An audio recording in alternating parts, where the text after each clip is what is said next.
You learned to walk once. You fell hundreds of times. You stood up hundreds of times. It was almost certainly the hardest physical skill you will ever master, and you did it while you were still learning what your own hands were. And you remember none of it. Not 1 second. Not the first step. Not the face of the person who caught you. The single greatest achievement of your life is a complete blank, and you have never once found that strange. Most people assume the answer is simple. Babies are too young. Nothing is happening in there yet. The lights are on, but nobody is home. But the real answer is far stranger. Because you were not empty. You were learning faster in those first years than you ever will again. You were absorbing language, faces, gravity, cause and effect, and the entire emotional grammar of what it means to be a person. Your brain was doing the most important work it will ever do, and then it deleted the receipt. The phenomenon has a name: infantile amnesia. Sigmund Freud coined the term in 1899, and he was fascinated by it, though his explanation was wrong. He believed those years were repressed, buried on purpose, hidden because they were too raw to look at. They were not repressed. Something much more interesting happened to them. Ask an adult for their earliest memory, and you will usually land somewhere between 3.5 and 4 years old. Below that, the wall goes up. Almost nobody has a verified memory from before their second birthday. And here is the part that should unsettle you. The wall is not a wall of nothing. It is a wall of something that used to be there. Because babies remember.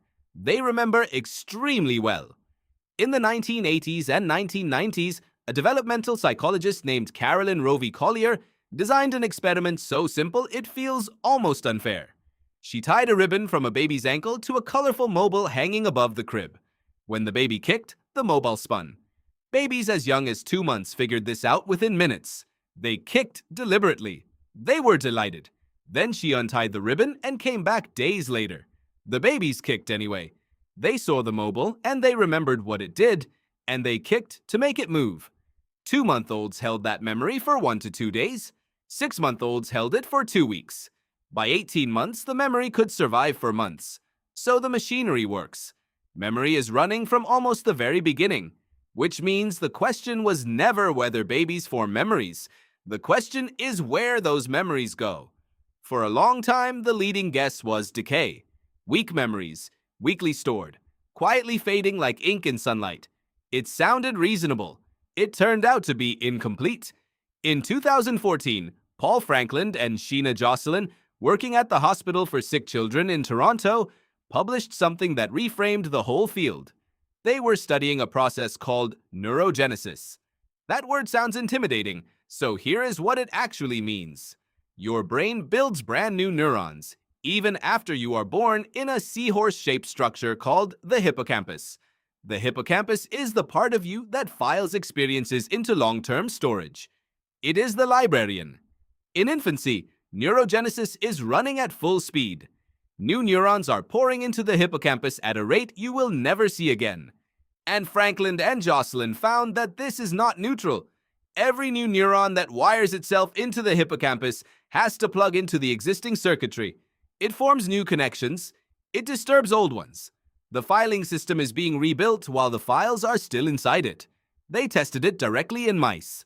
When they artificially increased neurogenesis in adult mice, those adults started forgetting like infants. When they slowed neurogenesis down in infant mice, those infants started remembering like adults. Sit with that for a second. You did not forget your childhood because your brain was too weak. You forgot it because your brain was growing too fast. The forgetting was not a failure of the system. It was the system working exactly as designed, which raises an obvious question. Why would evolution design a brain that erases its own beginning? Think about what a baby's memories actually contain. The specific corner of the specific room where you first pulled yourself upright, the exact texture of one blanket, the particular sound of one door. That information is almost entirely useless to you now. What is not useless is the pattern underneath it. Floors are solid. Faces come back. Crying brings someone. Falling hurts, but not forever. A brain that stored every episode in high resolution would be carrying a warehouse of irrelevant detail. A brain that extracts the rule and discards the episode is building something far more valuable. It is building you.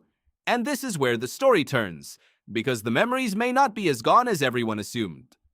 In 2016, Alessio Travaglia and Cristina Alberini at New York University ran a set of experiments on infant rats. The rats learned to avoid a specific location. Days later, they behaved as though they had forgotten it completely. Classic infantile amnesia. Then the researchers put the rats back in that same environment and gave them a reminder. A single cue. The memory came back. It had not been erased. It had been stored in a form the animal could no longer reach on its own. Alberini described these as latent memories, and the word matters. Latent does not mean deleted. Latent means present but silent, waiting for a key that no longer exists. So what is the key? Part of the answer is language, and this is where it starts to feel personal. Catherine Nelson, a developmental psychologist at the City University of New York, spent decades studying how children learn to talk about the past. Her conclusion was that autobiographical memory is not just a biological function. It is a social skill. You learn to remember by being taught how to tell. A parent asks, "What did you do at the park today?" The child fumbles. The parent scaffolds. "Did you go on the swing? Was it fast? Were you scared?" And piece by piece, the child learns the shape of a story. Beginning, middle, end. A place, a time, and a self who was there. Before you had that shape, your experiences had nowhere to be filed as episodes. They were real, they were vivid, they were felt, but they were not yet narrated, and an unnarrated experience is very hard to retrieve on purpose. There is evidence for this hiding in plain sight in the differences between cultures. Chi Wang, a psychologist at Cornell, has compared earliest memories across cultural groups for over 20 years.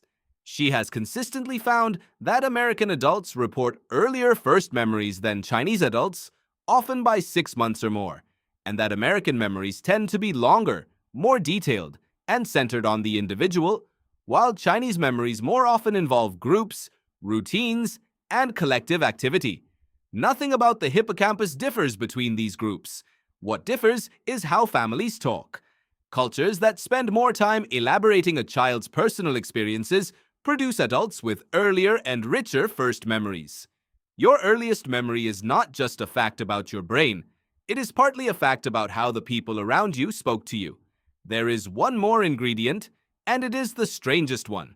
Mark Howe and Mary Courage argued in the 1990s that autobiographical memory cannot begin until there is an author. Their reasoning is simple. To remember that something happened to you, there has to be a you for it to happen to. That sense of self is not present at birth. It arrives. You can watch it arrive. Researchers use a test called the Rouge task, and the setup could not be simpler. A small dot of red makeup is placed on a toddler's nose, and the toddler is put in front of a mirror. Before about 18 months, the child reaches for the mirror. They see a baby. Somewhere between 18 and 24 months, something switches. The child reaches for their own nose. That is the moment. Not a memory, but the container that memories can finally be poured into. And notice how the timeline lines up. Self-recognition around 18 to 24 months. Language for narrating experience from about 2 to 3. Neurogenesis in the hippocampus finally settling down across the same stretch. Earliest reliable memories forming around 3.5 to 4. Your memory did not switch on. It assembled. Now here is the part that should genuinely unnerve you, and it is worth being careful about. The few memories you do have from early childhood are not necessarily what you think they are. Elizabeth Loftus at the University of California, Irvine, has spent her career demonstrating how easily memory absorbs suggestion. In her studies, a substantial minority of adults can be led to confidently recall detailed childhood events that never occurred, simply by being told a relative described them. Your oldest memory may be a photograph you were shown, a story told at a table so many times that you built a picture to go with it. It may be assembled from a real fragment and a family legend, welded together so seamlessly that you cannot see the joint. You are not lying. Your brain is doing what it always does, filling gaps with the most plausible material available. So what does any of this actually mean for you, sitting here now? It means the first 3 or 4 years of your life are not missing. They are dissolved. Everything you learned then was so fundamental that your brain stopped storing it as memory and started storing it as you. You do not remember learning that faces mean safety, so you simply find faces comforting. You do not remember learning that a certain tone of voice precedes anger, so you simply flinch. You do not remember the 1,000 small negotiations that taught you whether the world responds when you cry, so you simply move through life expecting it to respond or expecting it not to. Psychologists call this implicit memory. Knowledge without recollection. It is the deepest layer of you, and it is entirely invisible from the inside. This is why a specific smell can stop you in a hallway. Why certain rooms feel safe for no reason you can name. Why a particular song you have never consciously heard makes your chest tighten.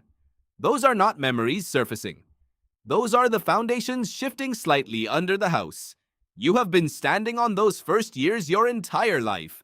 You just cannot look at them because you are looking out of them, and it is worth saying clearly, nothing was wasted, nothing was lost.